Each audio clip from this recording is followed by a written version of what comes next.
এই ভিডিওর মাধ্যমে আপনাদেরকে ফর্ম ফিল আপের প্রসেস দেখাবো অন্নপূর্ণা ভান্ডারের। যারা অফলাইন ফর্ম ফিল আপ করতে চান এবং যারা ভিডিও অফিসে জমা দিতে চান পেনে ফিল আপ করে, তাদের জন্য এই ফর্ম ফিল আপ প্রসেস। এবং এই ফর্ম আপনি কিভাবে ডাউনলোড করবেন, কোথায় পাবেন, কি কি ডকুমেন্টস অ্যাটাচ করে আপনি জমা করবেন, সবটা বলবো।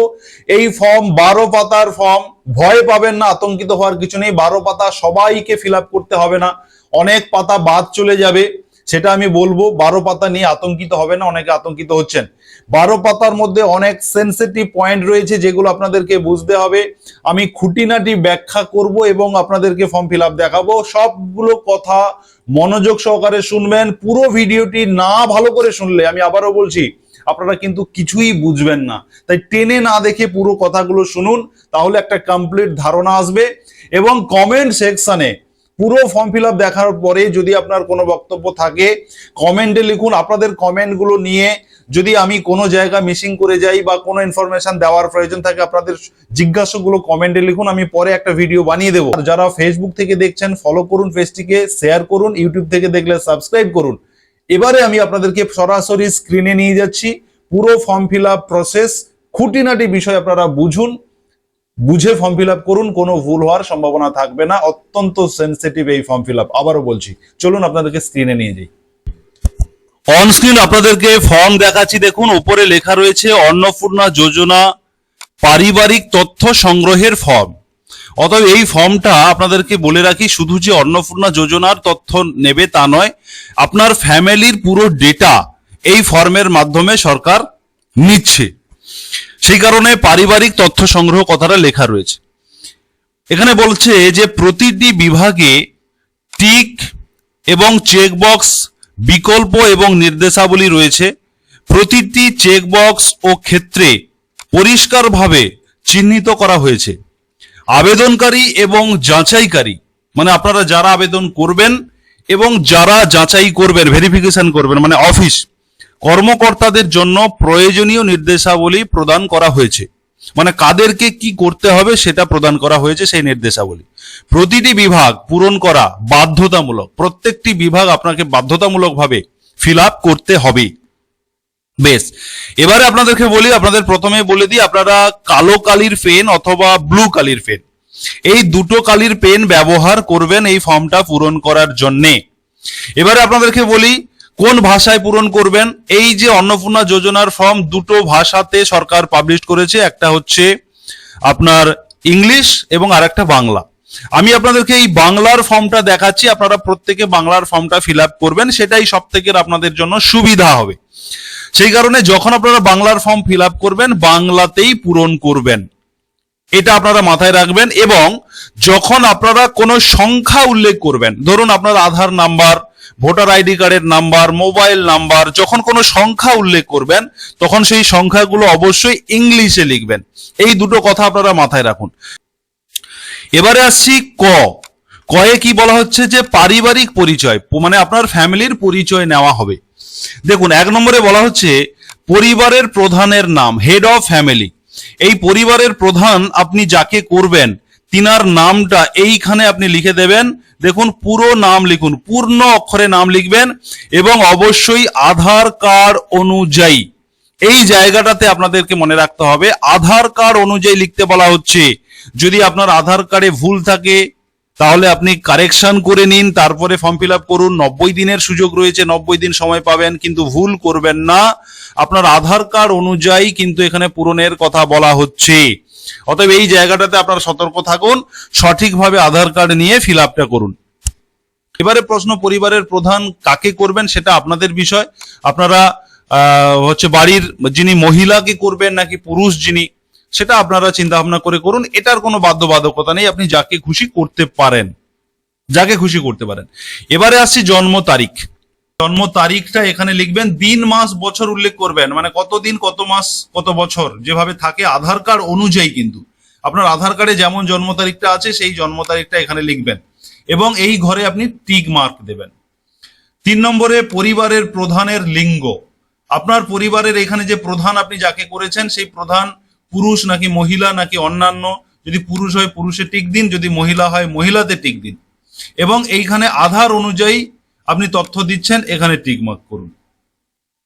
এবারে 4 নম্বরে পরিবারের প্রধানের আধার নাম্বার। যাকে পরিবারের প্রধান করেছেন সেই পরিবারের প্রধানের আধার নাম্বারটা এই ঘরে আপনি 12 সংখ্যার আধার নাম্বার এন্টার করুন এবং এখানে টিক মার্ক দিন। 5 নম্বরে ডিজিটাল রেশন কার্ডে পারিবারিক আইডি, মানে আপনার যে ডিজিটাল রেশন কার্ড রয়েছে সেই রেশন কার্ডের পারিবারিক আইডি যদি থাকে, দেখুন এখানে কিন্তু রেশন কার্ডের নাম্বার চাওয়া হয়নি, যে পরিবারের প্রধানের রেশন কার্ডের নাম্বার কিন্তু এখানে বলা হয়নি।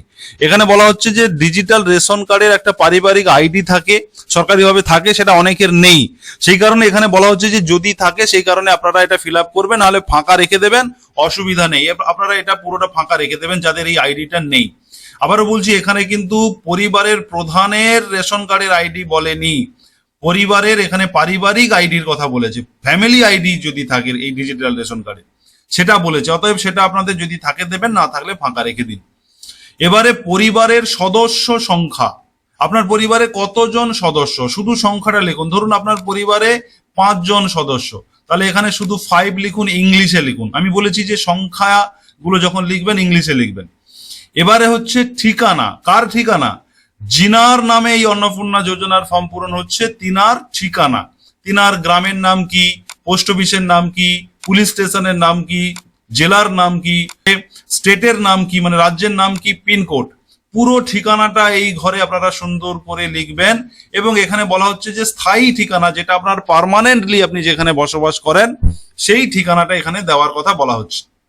এখানে কোনো টিক মার্কের ব্যাপার নেই, এই ঘরগুলোতে টিক দেবেন যেটা আমি দেখিয়েছি। আচ্ছা, এবারে আসছি যোগাযোগের নাম্বার। জিনার নামে এই ফর্ম পূরণ হচ্ছে, তিনার মোবাইল নাম্বারটা এখানে দেবেন, যোগাযোগের নাম্বারের কথা বলা হচ্ছে। তার আগে এখানে বলা হচ্ছে দেখুন, বিশেষ পরিবারের প্রধানের আধার নাম্বারে সংযুক্ত মোবাইল নাম্বার। পরিবারের প্রধানের এই কথাগুলো এইখানে নির্দেশাবলী রয়েছে, বলছে যে পরিবারের প্রধানের যে আধার নাম্বারে যে মোবাইলটা রয়েছে, তার মানে আপনি এই ওপরে যাকে পরিবারের প্রধান করেছেন তিনার আধার কার্ডে যে মোবাইল নাম্বারটি থাকবে এখানে কিন্তু সেই মোবাইল নাম্বারটি লিখবেন, অন্য কারোর মোবাইল নাম্বার লিখবেন না।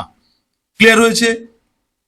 এবারে আসছি 9 নম্বরে, জন্ম, নাম, জন্ম তারিখ, লিঙ্গ, পরিবারের প্রধানের সঙ্গে সম্পর্ক, আধার নাম্বার, পরিবারের সকল সদস্য। আচ্ছা, এবারে দেখুন এখানে অন্নপূর্ণা যোজনার জন্য আবেদন করা হচ্ছে, এই নির্দেশাবলী হ্যাঁ হ্যাঁ এই টিক চিহ্নগুলো আছে, আমি এখানে পরে আসছি। এবং এখানে বলা হচ্ছে দেখুন, যদি আপনার 5 বছরের কম আধার কার্ড থাকে তাহলে আধার কার্ড নাম্বার দেওয়ার জায়গা আছে, যদি আধার কার্ড না থাকে তাহলে আপনাকে এনএ কথাটা আপনাকে লিখতে হবে, আমি সেটাতে পরে আসছি পরপর। আচ্ছা, এবারে আসছি প্রথমে পরিবারের প্রধান। এইখানে আপনি পরিবারের প্রধানের নামটা লিখবেন, এই ওপরে আপনি যাকে পরিবারের প্রধান নাম লিখেছিলেন প্রধানের নাম, সেই নামটা আপনি এখানে আবার লিখবেন, পরিবারের প্রধানের নাম। এবং এখানে আপনি এই পরিবারের যিনি প্রধান আপনি বানিয়েছেন যাকে, তিনি এই অন্নপূর্ণা যোজনাতে কি আবেদনের যোগ্য বা আবেদন করেছেন সেটা আপনি যদি হয়ে থাকে তাহলে সেটা হ্যাঁ দেবেন। আর যদি অন্নপূর্ণা যোজনার জন্য আবেদন করা হচ্ছে এই ব্যক্তির মানে এই হেড অফ দি ফ্যামিলির যদি না হয়ে থাকে যে উনি অন্নপূর্ণার যোগ্য নন, তাহলে আপনি এই ঘরটা ফাঁকা রাখবেন, এখানে কোনো টিক চিহ্ন দেবেন না। এবারে আসছি সদস্য নাম্বার 1, 2, 3। এবারে বলি, এই হেড অফ দি ফ্যামিলি বা পরিবারের প্রধানকে ধরে নিয়ে এবং সদস্য 5 জনকে ধরে নিয়ে আপনি টোটাল 6 জনের ডেটা এখানে আপনি দিতে পারবেন। তাহলে প্রথমে ওপরে হয়ে গেল পরিবারের হেড অফ দি ফ্যামিলির ডেটাটা, এখানে আপনি হ্যাঁ অথবা না আপনার যেটা হবে সেটা করলেন। এবারে আসছি সদস্য নাম্বার 1-এ আপনি পরিবারের একজনের নাম এখানে লিখবেন, সদস্য 1। এখানে বলে রাখি, এই যে সদস্য 1, 2, 3, 4 করে যে রয়েছে 5 পর্যন্ত, অতএব আপনি যাকে 1 নম্বরে রাখবেন পরবর্তী স্টেপে কিন্তু তাকে 1 নম্বরে রাখবেন। এখানে যাকে 2 নম্বরে যার নাম লিখবেন পরবর্তী, কারণ আরো বহু তথ্য দিতে হবে, এরকম সদস্যদের যা নাম কিন্তু আরো বিভিন্ন জায়গায় চাইছে, অতএব এই সিরিয়ালটা আপনারা মেনটেন করবেন। আমি বলে দিলাম যে 1 নম্বরে আপনি এখানে যার নাম লিখবেন, পরবর্তী আরো নিচের পেজগুলোতে একই রকম সদস্য 1, 2, 3 অপশন আছে, দেখাবো আপনাদেরকে পরপর, সেখানেও আপনি 1, 2, 3, 4 সেই সদস্যগুলোর নাম কিন্তু এই সিরিয়ালটা মেনটেন করবেন, তবেই কিন্তু সুবিধা হবে, না হলে সব গুলোবে। অতএব এবারে আসছি সদস্য 1 এক নম্বর সদস্যের নাম আপনি লিখলেন, তার জন্ম তারিখ লিখলেন, তার লিঙ্গ, তিনি পুরুষ না স্ত্রী লিখলেন, তিনার আধার লিখলেন, এবং হেড অফ দি ফ্যামিলি আপনি যার নাম লিখেছেন তিনার সঙ্গে এই এক নম্বর সদস্যের কি সম্পর্ক সেটা লিখলেন, যে তিনি বাবা, মা, ভাই, বোন, দিদি, জেঠু, যা দাদু, যা সম্পর্ক হয় সেটা লিখবেন। এবং এই এক নম্বর সদস্য যার নাম লিখলেন তিনি কি অন্নপূর্ণাতে যোগ্য, যদি হয়ে থাকেন তাহলে হ্যাঁ লিখলেন, টিক দিলেন, যদি না হয় তাহলে ফাঁকা রেখে দিলেন। বিষয়টা ক্লিয়ার হলো। এবারে পরিবারের দ্বিতীয় সদস্য, 2 নম্বর সদস্যের নাম লিখলেন, জন্ম তারিখ লিখলেন, তবে সবকিছুই কিন্তু আপনারা আধার ধরে লিখবেন, এটাই বেটার। আধার কার্ডের অনুযায়ী আপনারা লিখবেন, এটাই বেটার। এবারে লিঙ্গ লিখলেন। এবারে ইনি কি অন্নপূর্ণার যোজনাতে আবেদন করছেন, যদি করছেন হ্যাঁতে টিক দেবেন, যদি না করে থাকেন তাহলে আপনি এটা ফাঁকা রেখে দেবেন। অতএব এই যে 5 জন সদস্য যার তথ্যগুলো এখানে আপনি দিচ্ছেন, তাহলে এই 5 জন সদস্যের মধ্যে যারা অন্নপূর্ণায় আবেদনের যোগ্য তাদেরটা আপনি হ্যাঁতে টিক দেবেন, যারা অন্নপূর্ণায় আবেদনের যোগ্য নন তাদেরটা ফাঁকা রাখবেন। এইভাবে আপনি পরপর 5 জন সদস্যের তথ্য এখানে একইভাবে আপনি দেবেন। এবং এই ডান দিকের নির্দেশ অনুযায়ী যদি কারোর আধার নাম্বার না থাকে, আধার নাম্বার, এই যে নিচে আধার নাম্বারের যে ঘরটা রয়েছে, এই আধার নাম্বার যদি কারোর আধার কার্ড না থাকে, বাচ্চা শিশু তার আধার কার্ড হয়নি, সেক্ষেত্রে আপনি এই আধারের ঘরে NA এই কথাটা লিখবেন। NA মানে নট অ্যাভেলেবল, মানে নেই, এই কথাটা আপনাকে লিখতে হবে, সেটা কিন্তু নির্দেশে বলা হয়েছে। এবারে আসছি 10 নম্বরে, পরিবারের প্রধান এবং পরিবারের সকল প্রাপ্তবয়স্ক সদস্যের ব্যাংক অ্যাকাউন্ট। এবারে ব্যাংক অ্যাকাউন্টের তথ্য চাওয়া হচ্ছে। প্রথমে HY, এই যে ওপরের যেটা আপনি এই ওপরে HY করেছিলেন এই 1 নম্বরে, ঠিক একইভাবে ব্যাংক অ্যাকাউন্টের যে তথ্য চাওয়া হচ্ছে, এবং এখানে বলা হচ্ছে আপনি যে ব্যাংক অ্যাকাউন্টটা দেবেন সেটা যেন অবশ্যই ডিবিটি লিঙ্ক থাকে, আর যদি না থাকে তাহলে আপনি এখন অ্যাকাউন্ট নম্বরটা দিয়ে দিন, কিন্তু আপনি দ্রুততার সঙ্গে ডিবিটি লিঙ্কটা করে নিন। অতএব বলা হচ্ছে যে ব্যাংক অ্যাকাউন্টের সাথে যেন অবশ্যই ডিবিটি লিঙ্কটা থাকে, এটাই বলা হচ্ছে। আচ্ছা, 1 নম্বরে আপনার যিনি হেড অফ দি ফ্যামিলি যিনি রয়েছেন, হেড অফ দি ফ্যামিলি যিনি রয়েছেন তিনার ব্যাংক অ্যাকাউন্ট, তিনার ব্যাংকের নাম লিখবেন, ধরুন SBI, তাহলে স্টেট ব্যাংক অফ ইন্ডিয়া লিখবেন, এখানে অ্যাকাউন্ট নাম্বারটা লিখবেন, এখানে IFSC কোডটা লিখবেন, আর এখানে হেড অফ দি ফ্যামিলির তথ্যটা বলা হচ্ছে। অতএব আপনি যাকে ওই ওপরে যাকে হেড অফ দি ফ্যামিলি করেছেন তিনার তথ্যটা আপনি এখানে দিলেন। এবারে সদস্য নাম্বার 1-এ এখানে আপনি এই হেড অফ দি ফ্যামিলি ছাড়া আর বাকি যারা রয়েছে, এই 1, 2, 3, 4, 5 জন হেড অফ দি ফ্যামিলি ছাড়া বাকি আরো 5 জনের তথ্য দেওয়া যাবে। মানে তার মানে এখানে আপনি এই হেড অফ দি ফ্যামিলি দিলেন এবং আরো 5 জনের আপনি এখানে তথ্য দিতে পারবেন অ্যাকাউন্ট নাম্বারের ঘরে। আচ্ছা, এখানে হচ্ছে সদস্য নাম্বার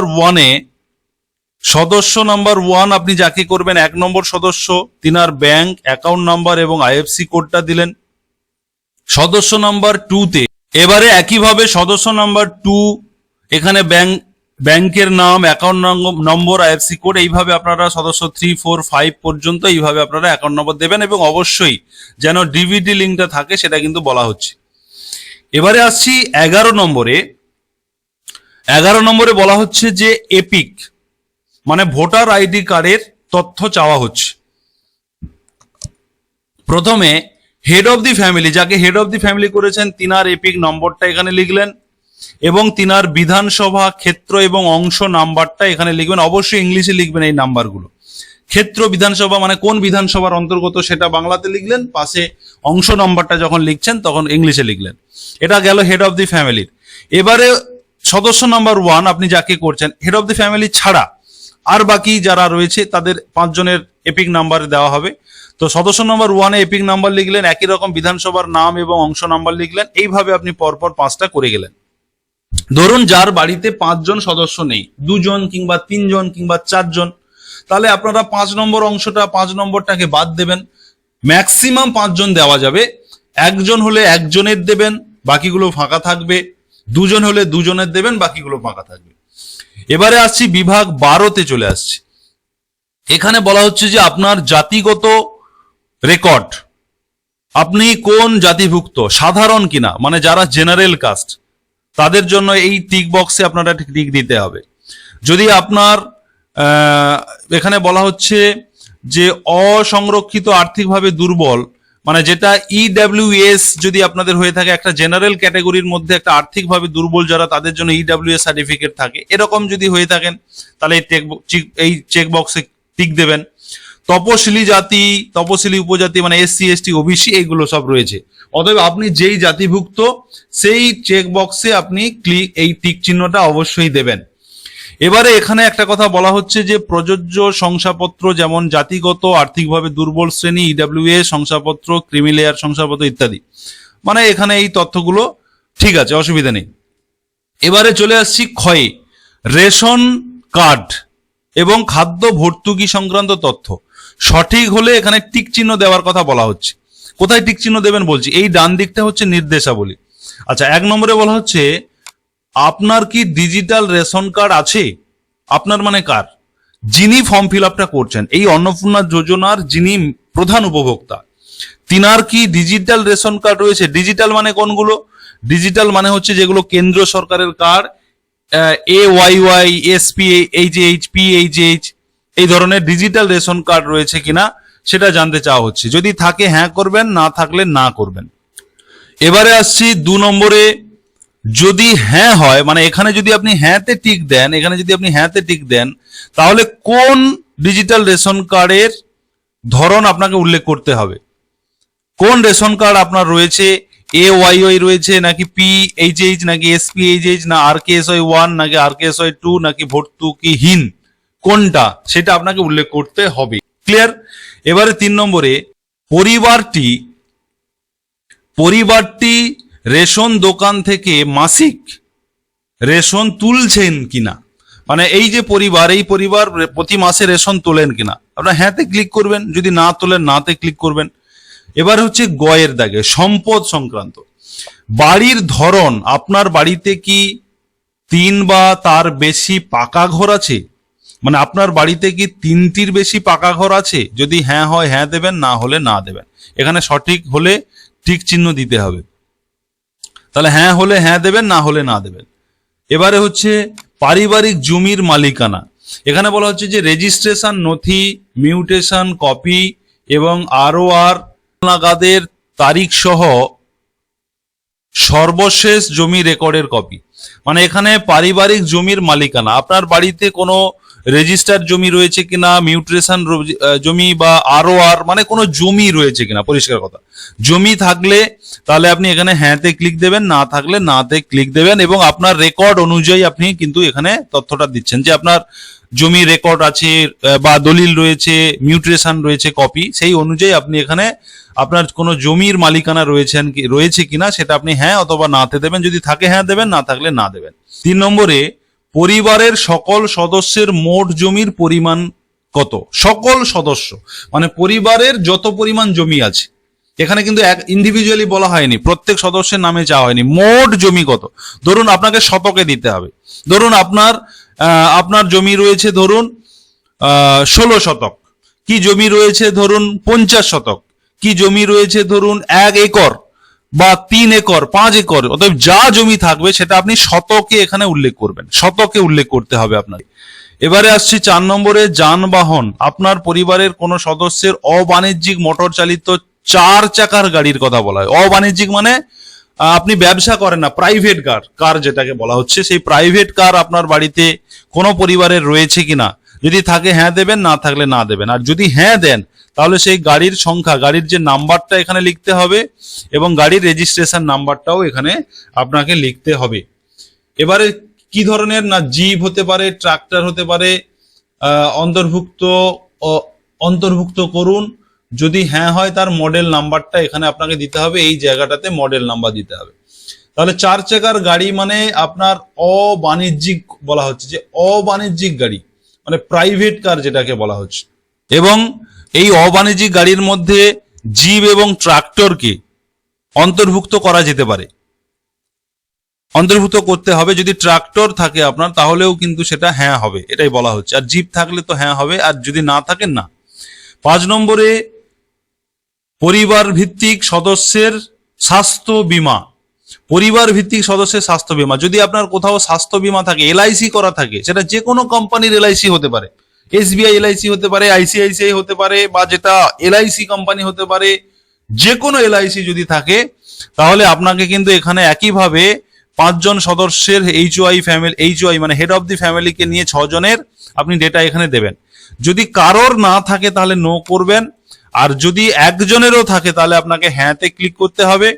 যদি হ্যাঁ হয় তবে সরকারি বা বেসরকারি বীমার অঙ্ক এবং প্রিমিয়ামের বিবরণ উল্লেখ করতে হবে। মনে করুন আপনার হেড অফ দি ফ্যামিলির বীমা রয়েছে, LIC রয়েছে, তাহলে হেড অফ দি ফ্যামিলির এখানে সরকারি না বেসরকারি, কি ধরনের LIC রয়েছে সেটা আপনি উল্লেখ করবেন। যদি বেসরকারি হয় বেসরকারিতে ক্লিক করবেন, সরকারি LIC হলে সরকারিতে ক্লিক করবেন।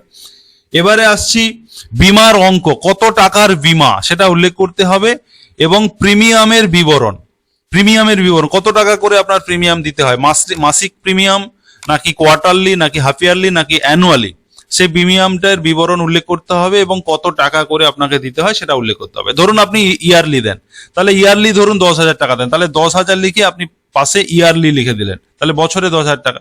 ধরুন মাসে 10,000 টাকা দেন, 10,000 লিখে পাশে হচ্ছে প্রতি মাসে লিখে দিলেন। এবারে ঘটনা হচ্ছে যে আপনার সদস্য যতজনের এই বীমা থাকবে ততজনের তথ্য দেবেন। মনে করুন আপনার ফ্যামিলির একজনের রয়েছে, হেড অফ দি ফ্যামিলির নেই, অন্য কারোর রয়েছে, অন্য কোনো সদস্যের রয়েছে, তাহলে 1 নম্বর সদস্যের ঘরে আপনি ফিল আপ করে দেবেন, বাকিগুলো ফাঁকা থেকে যাবে। এবারে চলে আসছি ঘয়ে আয় এবং পেশা। কোনো সদস্য কি আয়কর বা পেশাগত কর প্রদান করেন? পেশাগত কর প্রদান করেন সেটা জিজ্ঞাসা করার। যদি আপনি কর প্রদান করেন তাহলে আপনি হ্যাঁ দেবেন, যদি কর প্রদান না করেন মানে ট্যাক্স যেটাকে বলা হচ্ছে, আপনি কি ট্যাক্স দেন, না করে দিলেন, যদি না দেন, আর যদি দেন হ্যাঁ করবেন। এবারে হচ্ছে পরিবারের সদস্যের প্যান কার্ড যদি থাকে, আপনাদের প্যান কার্ড রয়েছে কিনা। এবারে দেখুন এখানে সকলের সদস্যর নাম দেওয়া রয়েছে হেড অফ দি ফ্যামিলি সহ। ধরুন আপনার প্যান কার্ড আছে, তাহলে হ্যাঁতে ক্লিক করলেন, আর প্যান কার্ড না থাকলে নাতে ক্লিক করলেন। এবারে এখানে 6 জন সদস্যের হেড অফ দি ফ্যামিলি নিয়ে 6 জনের প্যান কার্ডের কি কারণ নেই, একজনের রয়েছে, 2 জনের রয়েছে, 3 জনের রয়েছে, তাহলে আপনি হ্যাঁতে ক্লিক করে দিয়ে আপনি সেই 3 জনের তথ্য আপনি এখানে দেবেন। যদি হেড অফ দি ফ্যামিলির প্যান থাকে তাহলে প্যানের বিবরণ দেবেন, না থাকলে ফাঁকা থাকবে। এবারে সদস্য 1 এর প্যান কার্ডের নাম্বারটা বসাবেন, নাম দেবেন, প্যান কার্ডের নাম্বার দেবেন, 2 নম্বরে নাম দেবেন, প্যান কার্ডের নাম্বার দেবেন। এইভাবে যতজনের রয়েছে ততজনের তথ্যটা আপনি এখানে দেবেন। এবারে চলে আসছি কর্মসংস্থানের ধরন। পরিবারের যিনি হেড তিনি কি ধরনের কর্মের সঙ্গে যুক্ত। ডান দিকে বলা হচ্ছে যে সবচেয়ে উপযুক্ত ঘরে টিক চিহ্ন দিন, যদি থাকে প্রয়োজনীয় নথি সহ ঘোষণাপত্র জমা দিন। এবারে বলা হচ্ছে যে এখানে আপনি যে কর্মের বিবরণ দেবেন সেই কর্মের বিবরণের যদি কোনো ডকুমেন্টস থাকে সেই ডকুমেন্টস সহ কিন্তু আপনাকে এই ফর্মটা জমা করতে হবে, এই বিষয়টা বলা হচ্ছে। তাহলে এবারে চলে আসছি, এখানে কর্মের ধরন হচ্ছে পরিবারে ঠিক একইভাবে হেড অফ ফ্যামিলি নিয়ে আরো 5 জন মানে টোটাল 6 জনের তথ্য এখানে দেওয়া হবে।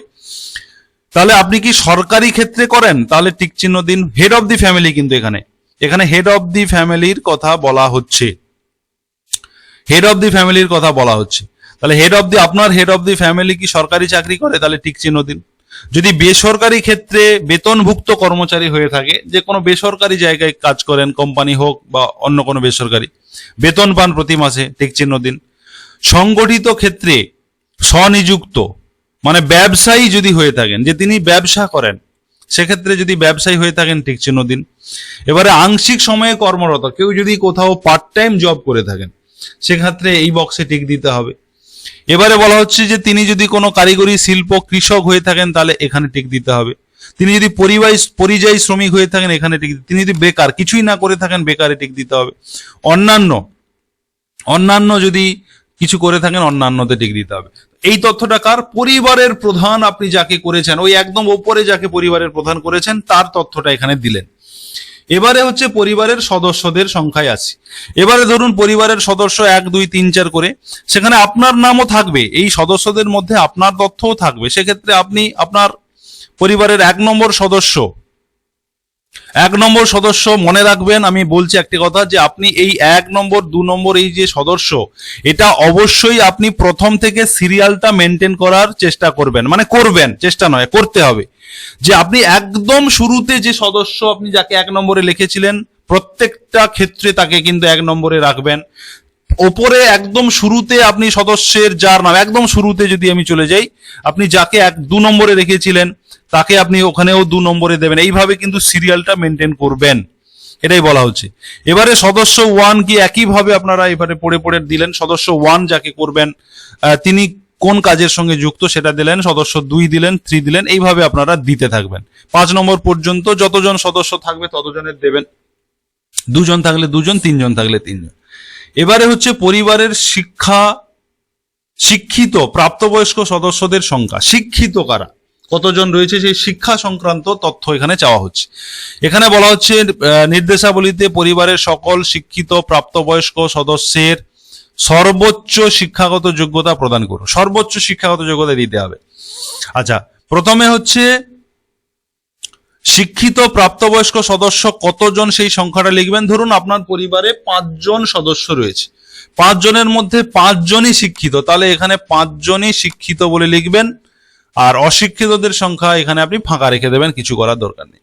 ধরুন আপনার বাড়িতে 5 জনের মধ্যে 4 জন শিক্ষিত, তাহলে এখানে 4 লিখবেন, অশিক্ষিত 1 লিখবেন, ইংলিশে এই সংখ্যাগুলো লিখবেন। এবারে আসছি যে হেড অফ দি ফ্যামিলি শিক্ষিত না অশিক্ষিত। যদি শিক্ষিত হয়ে থাকেন শিক্ষিতদের টিক দিয়ে তিনার সর্বোচ্চ শিক্ষাগত যোগ্যতা তিনি মাধ্যমিক পাস নাকি উচ্চ মাধ্যমিক নাকি গ্র্যাজুয়েশন নাকি 8 পাস নাকি 4 পাস নাকি 5 পাস, যেটা পাস সেটা আপনি এখানে লিখে দেবেন। এবারে সদস্য 1 আপনি যাকে করছেন, দেখুন আবারও বলছি এই সদস্য 1 2 3 4 এটা একদম উপর থেকে সিরিয়ালটা কিন্তু সমানভাবে মেনটেন করবেন, যে এক জায়গায় সদস্য একজনে লিখলেন পরের স্টেপে আরেকজনে ঢোকাবেন, এরকম গুলিয়ে দেবেন না, সদস্যগুলোকে কিন্তু মেনটেন করবেন। এবারে সদস্য 1 আপনি শিক্ষিত যদি হয়ে থাকে তিনার শিক্ষাগত যোগ্যতা, অশিক্ষিত হয়ে থাকলে অশিক্ষিতদের টিক দিয়ে এখানে আর কিছু লেখার দরকার নেই। এইভাবে আপনি পরপর 5 পর্যন্ত আপনি ফিল আপ করলেন। এবারে কোনো সদস্য কি কোনো সাংবিধানিক পদ, মন্ত্রী, সাংসদ, বিধায়ক, পৌরস্থানীয় সংস্থা, পঞ্চায়েত, প্রাক্তন, বর্তমান হয়ে থাকলে, মানে তিনি কি প্রাক্তন কিংবা বর্তমান কোনোভাবে কি তিনি সাংবিধানিক পদ হোল্ড করেন, তাহলে বলা হচ্ছে যে প্রয়োজনীয় নথি সহ কিন্তু আপনাকে জমা দিতে হবে। ধরুন আপনার পরিবারের কেউ কোনোদিন পঞ্চায়েতের সংস্থার প্রাক্তন পঞ্চায়েত প্রধান ছিলেন, কিংবা তিনি এমএলএ ছিলেন, কিংবা তিনি কোনো রাজনৈতিক আর কি সাংবিধানিক পদ যেটাকে বলা হচ্ছে ছিলেন, তাহলে আপনি যদি হ্যাঁ করেন তাহলে আপনাকে এখানে যিনি এই পদে রয়েছেন তার সদস্য নম্বর, তার যে একটা সদস্য নম্বর থাকে সেটা দিতে হবে। প্রাক্তন অথবা বর্তমান কিন্তু বলা হচ্ছে, যদি তিনি প্রাক্তনও হয়ে থাকেন তাহলেও কিন্তু আপনাকে সদস্য সংখ্যাটা দিতে হবে, এবং যদি বর্তমান হয়ে থাকে তাহলে বর্তমান। এটা গেল কোন সদস্য, মানে ওই পরিবারের কোন সদস্য, মানে যে কোনো একজন, এখানে কিন্তু সবার কথা বলা হয়নি, যদি কোনো একজনও হয়ে থাকে এই সাংবিধানিক পদ হোল্ড করে থাকেন তাহলে আপনি হ্যাঁ দিয়ে তিনার সদস্য সংখ্যাটা এখানে দেবেন। 6 নম্বরে কোন সদস্য কি সরকারি পেনশনভোগী, পরিবারের কোন সদস্য, যে কোনো সদস্য কি পেনশন পান, যদি হ্যাঁ হয় তাহলে হ্যাঁ হয়ে তিনার যে পেনশনভোগী সদস্য নাম্বার, যে পেনশনভোগী যে নাম্বার রয়েছে সেই নাম্বারটি আপনি দেবেন, আর যদি না হয় না করে দেবেন, এগুলো ফাঁকা থাকবে। সাথে কোনো সদস্য কি জিএসটি অধীনে নিবন্ধিত আছে, মানে জিএসটি প্রদান করেন, যদি কোনো সদস্য হ্যাঁ হলে হ্যাঁ, না হলে না। এবারে যদি হ্যাঁ হয় তাহলে জিএসটির নাম্বারটা এখানে কিন্তু দিতে হবে। আর এখানে যদি পেনশন হয়ে থাকে তাহলে পেনশনের যে কাগজ রয়েছে সেটা দিতে হবে। এবারে আসছি পরিবারের মোট সদস্যের আয়। পরিবারের মোট সদস্যের আয় মানে একদম ফ্যামিলি আয় যেটাকে বলা হচ্ছে, সেই আয়টা আপনি এখানে অঙ্কে বসাবেন। পরিবারের মোট সদস্যের আয় টাকা উল্লেখ করবেন, এটা বাৎসরিক উল্লেখ করবেন, এখানে মাসিক বা বাৎসরিক সেই কথাটা লেখা নেই। আপনি এখানে বাৎসরিক মানে বছরে কত টাকা আয় করেন আপনার পরিবার টোটাল, সেই টাকাটা এখানে উল্লেখ করবেন। এবারে হচ্ছে অন্যান্য পরিচয় নথি। অন্যান্য পরিচয় বলতে এখানে ধরুন সিএ তে আবেদন করেছেন, আপনি যদি সিএ তে আবেদন করে থাকেন তাহলে সেটা দিতে হবে। আপনার পরিবারের কেউ যদি সিএ তে আবেদন করে থাকে, এখানে কিন্তু পরিবারের সেই 5 জন এবং হেডকে নিয়ে, ফ্যামিলি প্রধানকে নিয়ে 6 জন তথ্য চাওয়া হচ্ছে। ধরুন কোনো একজন সিএ তে আবেদন করেছে, তিনি কে, যদি পরিবারের প্রধান হয়ে থাকেন তাহলে তিনি এখানে আপনি দেবেন তিনার তথ্য। এবারে দেখুন এখানে বলা হচ্ছে প্রযোজ্য নয় মানে ধরুন আপনি সিএ তে আবেদন করেননি, তাহলে প্রযোজ্য নয়তে ক্লিক দেবেন। এগুলো ম্যাক্সিমাম ক্ষেত্রে প্রযোজ্য নয়ই হয়ে যাবে আর কি। এবারে ধরুন আপনি এখানে 5 জনই কেউই সিএ তে আবেদন করেননি। সিএ তে এই যে বলা হচ্ছে যে সিএ আবেদনের বর্তমান অবস্থা যদি থাকে, যদি থাকে তাহলে বলা হয়, না থাকলে না। ধরুন আপনার ফ্যামিলির 5 জনই কেউই সিএ তে আবেদন করেন, তাহলে প্রযোজ্য নয়তে সবগুলো প্রযোজ্য নয়তে আপনি ক্লিক করে দিন, যে কোনোগুলো কেউই সিএ তে আবেদন করেন। আর যদি কেউ সিএ তে আবেদন করে থাকেন তাহলে তিনার এখানে এটা আবেদন করা হয়েছে তে ক্লিক দিয়ে আপনি আবেদনের নাম্বারটা লিখবেন এবং সার্টিফিকেট যদি ইস্যু হয়ে থাকে তাহলে সার্টিফিকেট নাম্বারটা লিখবেন। আর না থাকলে সবগুলো প্রযোজ্য নয়তে ক্লিক করে দিন। 2 নম্বরে অন্যান্য কিষাণ ক্রেডিট কার্ড, কেসিসি এআরডি এগুলো যদি থাকে, এই কিষাণ ক্রেডিট কার্ড সংক্রান্ত বা মৎস্যজীবী ক্রেডিট কার্ড এগুলো যদি থাকে, তাহলে একইভাবে একই সিস্টেমে আপনারা সবগুলো সদস্য পরিবারের প্রধান সহ সবারটা এইভাবে যা যা যেমন চাইছে এখানে নাম্বার, এই যে নাম্বার কিষাণ ক্রেডিট কার্ড বা মৎস্য ক্রেডিট কার্ডের নাম্বার দিতে হবে, আইডি সংখ্যা দিতে হবে এবং যে তারিখে ইস্যু হয়েছে কার্ডগুলি সেই তারিখ দিতে হবে। এইভাবে আপনি ফর্ম ফিল আপ করবেন। যদি এইগুলো না থাকে তাহলে সবগুলো ফাঁকা রেখে দিন, কিছুই করতে হবে না, পুরো ফাঁকা থাকবে। আর যদি থাকে তাহলে আপনারা ফিল আপ করবেন। এবারে বলা হচ্ছে যে যদি এসআইআর 2026-এ নাম বাদ পড়ে তবে মামলাটি ট্রাইব্যুনালে বিচারাধীন কিনা। ধরুন আপনার এসআইআর এর নাম বাদ গেছে, তাহলে আপনার কি ট্রাইব্যুনালে বিচারাধীন সেটা জানতে চাওয়া হচ্ছে। যদি বাদ না পড়ে থাকে আর যদি বিচারাধীন না হয় তাহলে আপনি নাতে ক্লিক দেবেন। আর যদি আপনার এসআইআর এ আপনি নাম বাদ গেছে কিন্তু আপনি ট্রাইব্যুনালে আপনি আবেদন করেননি, এখানে দেখুন 3 নম্বরে যদি আপনার এসআইআর এর নাম বাদ যায় এবং আপনি ট্রাইব্যুনালে আবেদন করেন, তাহলে আপনি ধরুন আপনার এসআইআর এর নাম বাদ গেছে, তাহলে আপনি হ্যাঁতে টিক দেবেন, নাম বাদ গেছে এবং ট্রাইব্যুনালে আবেদন করেছেন সেই অ্যাপ্লিকেশন নাম্বারটা লিখে দেবেন। ধরুন আপনার এসআইআর এর নাম বাদ যায়নি, তাহলে আপনি প্রযোজ্য নয় লিখে দেবেন যে আমার নাম বাদ যায়নি। এবারে আসছি এই বিষয়টা, এই এসআইআর সংক্রান্ত বিষয়টা, এটা উপরে হলো পরিবারের প্রধানের তথ্য এখানে চাওয়া হয়েছে এবং ঠিক একইভাবে পরপর সদস্য 1 2 3 4 করে 5 পর্যন্ত রয়েছে, আপনি সবারটা ফিল আপ করবেন। মানে ধরুন আপনার পরিবারের 2 জন সদস্য, এবারে এই সদস্যগুলোকে কিন্তু মেনটেন করবেন, এটা আমি বারবার বলছি। ধরুন 1 নম্বর সদস্যতে আপনি যার নাম দিয়েছেন তিনার হচ্ছে এসআইআর এর নাম বাদ যায়নি, প্রযোজ্য নয় সবগুলো যাদের এসআইআর এর নাম বাদ যায়নি সব প্রযোজ্য নয়তে ক্লিক করে দিন, প্রযোজ্য নয়তে টিক মার্ক দিয়ে দিন। আর যাদের বাদ গেছে, যদি কোনো একজন সদস্যের বাদ দিয়ে থাকে এবং তিনি কত নম্বর সদস্য, যদি তিনি 3 নম্বর সদস্য হয়ে থাকেন, ওপর থেকে সিরিয়াল করে যাকে 3-এ রাখবেন সবসময় জন্য 3-এ রাখবেন, তাহলে এই 3 নম্বরে তিনাকে হ্যাঁ করে দিয়ে এবার তিনার বিবরণটি দিয়ে দেবেন, অ্যাপ্লিকেশন আইডিটি। এবারে আসছি সামাজিক মর্যাদা এবং নির্ভরশীলতা। কি বলা হচ্ছে যে বিদ্যালয়ে অধ্যয়নরত পরিবারের সকল শিশুর বিবরণ, আপনার পরিবারে যে সমস্ত শিশুরা রয়েছে তারা কোন স্কুলে পড়ে সেই সংক্রান্ত বিবরণ, বিদ্যালয়ের ধরন অন্যান্য নির্বাচন করলে অনুগ্রহ করে বিস্তারিত উল্লেখ করতে হবে, যেমন ওপেন স্কুলিং, হোম স্কুলিং, এইগুলো বিষয় রয়েছে। আচ্ছা, এবারে ধরুন এখানে শিশু সদস্য 1, এখানে কিন্তু শিশু সদস্য বলা হচ্ছে, উপরের সদস্যগুলোর সঙ্গে এই অংশটাকে কিন্তু গুলোবেন না, এটা শিশু। ধরুন আপনার বাড়িতে 2 জন শিশু মানে কারা? শিশু মানে 18 বছরের নিচে যাদের বয়স তারাই হচ্ছে শিশু। তাহলে এখানে শিশু মানে একদম ছোট তা নয়, 18 বছরের কম বয়স যারা তারাই হচ্ছে শিশু। মনে করুন যারা হাই স্কুলে পড়াশোনা করে এই পর্যন্ত আপনি এখানে বিবরণ দিন, যারা কলেজে চলে গেছে তাদের দেওয়ার দরকার নেই। তো শিশু সদস্য 1 নম্বর সদস্য, আপনি একজনের আপনার বাড়ির শিশুর নাম লিখলেন, একজনের কোন শ্রেণীতে পড়ে, কোন বিদ্যালয়ে পড়ে এবং ধরন, মানে বিদ্যালয়ের ধরন, সরকারি স্কুল হলে সরকারি, এই যে ধরনটা নিচে দেওয়া রয়েছে, সরকারি স্কুলে পড়ে, বেসরকারি স্কুলে পড়ে, মাদ্রাসাতে পড়ে, অন্যান্য মাদ্রাসায় পড়ে এবং অন্যান্য যেটাতে পড়ে আপনি সেই বক্সে টিক দেবেন। এইভাবে আপনার বাড়িতে যতজন শিশু রয়েছে শিশুর নাম এবং তাদেরটা একইভাবে ফিল আপ করবেন। এখানে শিশু উপরের সংখ্যার সঙ্গে সদস্যের সঙ্গে এই সদস্য গুলোবেন না, এটা সম্পূর্ণ আলাদা। এইভাবে আপনি সদস্য নাম্বার পর্যন্ত 4 নম্বর পর্যন্ত এখানে সদস্য শিশু দেওয়া রয়েছে 4 নম্বর। আচ্ছা, এবারে চলে আসি শিশুদের টিকাকরণের বর্তমান অবস্থা। এবারে এই যে শিশু যাদের বিবরণ দিলেন, এই 4 জন শিশু, তাদের টিকাকরণ কি কি টিকাকরণ, যদি হ্যাঁ হয় তাহলে তাহলে আপনার টিকাকরণ কার্ড আইডি, যদি না হয় তাহলে শেষ টিকা নেওয়ার তারিখ, টিকা না নেওয়ার কারণ, এগুলো উল্লেখ করতে হবে। বলা হচ্ছে যে যদি হ্যাঁ হয়, ধরুন টিকা নেয়, তাহলে টিকার কার্ডের আইডিটি উল্লেখ করতে হবে।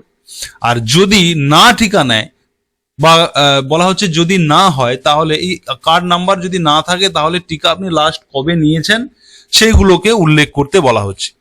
আচ্ছা, এবারে আসি শিশুর সদস্য। এই যে ওপরে, এখানে কিন্তু এই ওপরের যে শিশুর যে এইখান থেকে যে শুরু হয়েছে, এই শিশুগুলোকে কিন্তু আবার আপনি এখানে মেনটেন করবেন, সদস্য 1 2 3 করে পরপর সিরিয়ালটা কিন্তু সবসময় সমান রাখবেন।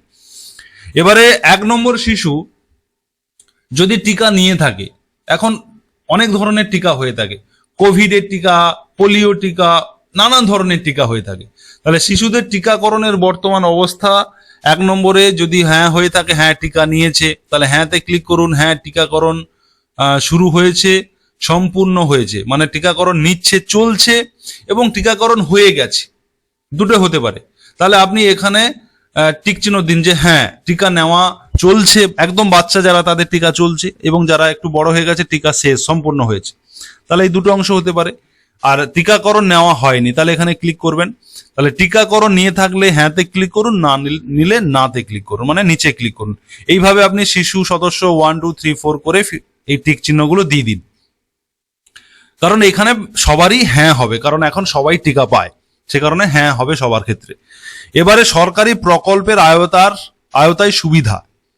আপনি কি কোনো সরকারি প্রকল্পের ডিবিটির মাধ্যমে পাচ্ছেন? ধরুন অনেকে পিএম কিষাণ সম্মান নিধি পান, অনেক মহিলা পিএম কিষাণ পান, সেক্ষেত্রে কিন্তু আপনাকে হ্যাঁতে ক্লিক করতে হবে।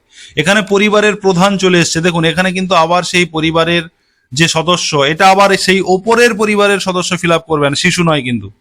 এবারে আসছি পরিবারের প্রধান যদি কোনো ডিবিটি লিঙ্কের মাধ্যমে কোনো প্রকল্পের সুবিধা পেয়ে থাকে, তাহলে আপনি হ্যাঁ করবেন, না পেলে না করবেন। যদি হ্যাঁ হয় তবে প্রকল্পের নাম উল্লেখ করতে হবে। ধরুন আপনি হ্যাঁ করলেন, পরিবারের প্রধান যাকে করেছেন তিনি ডিবিটির মাধ্যমে ধরুন পিএম কিষাণ পায়, তাহলে আপনি সেই প্রকল্পের নাম উল্লেখ করুন, পিএম কিষাণ সম্মান নিধি, এবং তিনি 1 2 3 4 করে, মানে কতকগুলো কি কি প্রকল্প, অনেকগুলো প্রকল্প হতে পারে। 1 নম্বরে পিএম কিষাণ সম্মান নিধি লিখলেন, 2 নম্বরে অন্য কোনো প্রকল্প লিখলেন, 3 নম্বরে অন্য কোনো লিখলেন। এইভাবে আপনি যতগুলো প্রকল্পের সুবিধা পান 1 2 3 4 5 পর্যন্ত কিন্তু প্রকল্পের নাম লেখা জায়গা রয়েছে। এবারে সদস্য নাম্বার 2 নম্বর সদস্য কি কোনো সুবিধা পায়? তাহলে হ্যাঁ লিখলে একইভাবে প্রকল্পের নাম লিখবেন, নাতে ক্লিক করলে কোনো কিছু করার দরকার নেই, ফাঁকা রেখে দেবেন, এইভাবে ফিল আপ করবেন। এখানে 2 নম্বরে বলছে বাদ দেওয়া হলে, মানে ধরুন আপনি প্রকল্পতে আবেদন করেছেন কিন্তু আপনার প্রকল্পটা বাদ গেছে, আপনি পাননি, তাহলে সেই কারণটা এখানে আপনাকে উল্লেখ করতে হবে যে বাদ দেওয়া হলে কারণ। এখানে আপনি কারণটা উল্লেখ করুন যে আপনি সেই প্রকল্প কেন পাননি। ধরুন আপনি পিএম কিষাণে আবেদন করেছেন, আপনি পাননি, কেন পাননি সেই কারণটা এখানে আপনি উল্লেখ করুন। আর যদি আপনার কোনো বাদ না থাকে, যে আপনি এই ঘরটা আপনি ফাঁকা রেখে দেবেন যদি মনে করেন যে আমি দেবো না, বা আপনি আবেদন করেছেন বাদ গেছেন, তাহলে ফিল আপ করুন, আবেদন করেননি তাহলে ফাঁকা রাখবেন। এইভাবে আপনি এটা ফিল আপ করুন। এবারে চলে আসছি একদম লাস্ট পেজে চলে এসছি, যে এখানে কিছু স্বঘোষণাপত্র বলা হচ্ছে। দেখুন অত্যন্ত গুরুত্বপূর্ণ, যে আমি এই মর্মে ঘোষণা করছি, আমি মানে যিনি অন্নপূর্ণা ভান্ডারের মেন উপভোক্তা, তিনি ঘোষণা করছেন যে আমি ঘোষণা করছি যে উপরের সমস্ত প্রদত্ত তথ্য আমার জ্ঞান এবং বিশ্বাস অনুযায়ী সত্য, এবং প্রযোজ্য ক্ষেত্রে আমি সকল সহায়ক নথি প্রদান করেছি, এবং উপরে উল্লিখিত কোনো মানদণ্ড বাদ দেইনি। আমি অবগত যে আমার প্রদত্ত কোনো তথ্য মিথ্যা প্রমাণিত হলে আমার সামাজিক সুরক্ষা সংক্রান্ত সুবিধাসমূহ বন্ধ হয়ে যেতে পারে। অতএব আপনি বলছেন যে ওপরে আপনি যা কিছু তথ্য দিয়েছেন সেগুলো সবই আপনি জ্ঞান বিশ্বাস মতে সঠিক দিয়েছেন, মিথ্যে বা ভুলভাল কিছু দেননি বা ইচ্ছাকৃতভাবে ভুল করেননি, এমনটা বলা হচ্ছে। এবং এখানে সম্মতির এই বক্সে টিক চিহ্ন দিয়ে আপনি এখানে স্বাক্ষর করবেন। বাংলায় করতে পারেন, ইংরেজি করতে পারেন, অসুবিধা নেই। যদি কেউ তা না পারেন তাহলে টিপ, বাম হাতের বুড়ো আঙুলের টিপ সই দেবেন। এবং এই ফর্মটি যাচাই যোগ্য বলে রয়েছে, মানে এই ফর্মটি যাচাই হবে, এখানে আপনি একটা টিক চিহ্ন দিয়ে দিলেন। এবারে বিশেষ দ্রষ্টব্যতে বলা হচ্ছে যে পরিবার বলতে, এই পরিবার বলতে আপনি কাকে বোঝাচ্ছেন, এটা আপনারা অনেকেই বুঝতে ভুল করবেন, সে কারণে বলে দেওয়া হচ্ছে। পরিবার মানে ধরুন একই রান্নার সবাই মিলে খান, একই জায়গায় রান্না হয় এবং সেই রান্না যতজন মিলে খান সেটাই একটা পরিবার, এমন বলা হচ্ছে। এভাবেই কিন্তু একটা ডেসক্রিপশন দেওয়া হয়েছে। এবং এই নিচের এই অংশটি শুধুমাত্র সরকারি ব্যবহারের জন্য। এই ঘর আপনি কিচ্ছু করবেন না, পুরো ফাঁকা রাখবেন, এটা সরকার ফিল আপ করবে, মানে যেখানে আপনি জমা দেবেন করবে। এবার এই নিচে অতএব আমি আবেদনপত্র গ্রহণ এবং প্রত্যাখ্যান করার জন্য সুপারিশ করছি, এই অংশটিও আপনি ফাঁকা রাখবেন। এটা পুরোটা, এই নিচের এই অংশটা পুরোটা অফিসিয়ালি, এবং যারা ভেরিফিকেশন করবেন যিনি অফিসার তিনার সই স্বাক্ষর এবং পদ তিনি এখানে দেবেন। ধরুন যিনি বিডিও অফিসার করেছেন, তিনি এখানে স্ট্যাম্প সই সিগনেচার করে বলেছেন যে এই ফর্মটি একদম ওকে আছে, ইনাকে দেওয়া যেতে পারে, এই বিষয়টার জন্য এটা। অতএব এই নিচের অংশটি পুরো ফাঁকা রাখবেন। এবারে বলছি যে আপনি এই ডকুমেন্টসের সঙ্গে, মানে এই ফর্মের সঙ্গে কি কি ডকুমেন্টস দেবেন। দেখুন এখানে আপনি যার যার তথ্য, এই ফর্মে আপনি যার যার তথ্য দেবেন, যা যা তথ্য দেবেন, সেই তথ্য সংক্রান্ত যা যা ডকুমেন্টস সাপোর্টিং থাকবে সবটাই আপনি জেরক্স করে এবং নিচে সিগনেচার করে দেবেন। যার ডকুমেন্টস তিনি সিগনেচার করবেন। ধরুন আপনি পরিবারের কোনো সদস্যের কোনো একটা ডকুমেন্ট দিচ্ছেন, তাহলে সেই সদস্যের সিগনেচার থাকবে সেই জেরক্স কপিতে। তার মানে এখানে কিন্তু অনেক ডকুমেন্টস আপনাকে দিতে হবে। কি কি দিতে হবে? ধরুন যিনি অন্নপূর্ণা ভান্ডারে আবেদন করছেন, তিনার আধার কার্ড, তিনার রেশন কার্ড, তিনার ভোটার আইডি কার্ড, তিনার ব্যাংক অ্যাকাউন্ট, তিনার ফটো এক কপি। এই ওপরে ফটো মারানোর জায়গা নেই, আপনারা পারলে এই ওপরটাতে একটা ফটো মারিয়ে দেবেন, যদিও ফটোর কথা এখানে বলেনি।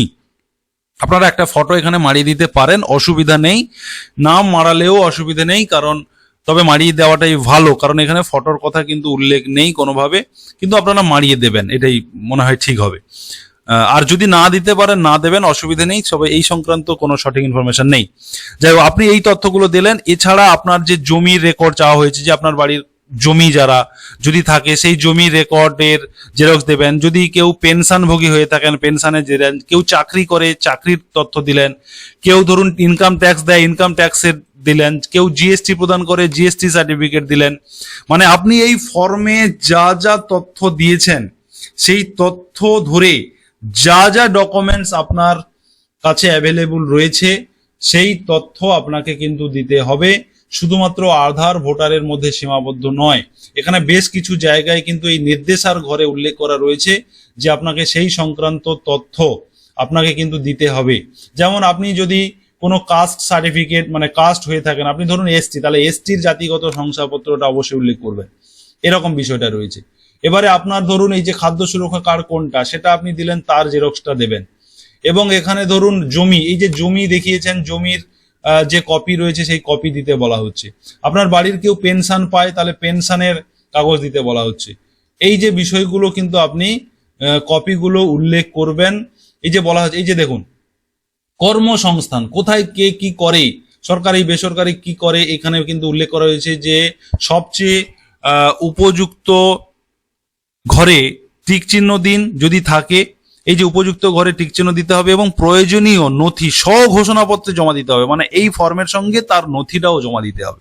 অতএব সমস্ত ডকুমেন্টস কিন্তু আপনাকে অ্যাটাচ করতে হবে। এইভাবে আপনারা ফর্ম ফিল আপ করুন। ফর্মটা অনেক জটিলতা খানিকটা রয়েছে, বোঝার অসুবিধা আপনাদের হতে পারে, তো আপনারা কমেন্ট সেকশনে লিখুন যদি আপনাদের আরো সমস্যা থাকে, আমি সেগুলো নিয়ে পরবর্তী সময় ভিডিও আনবো। ধন্যবাদ।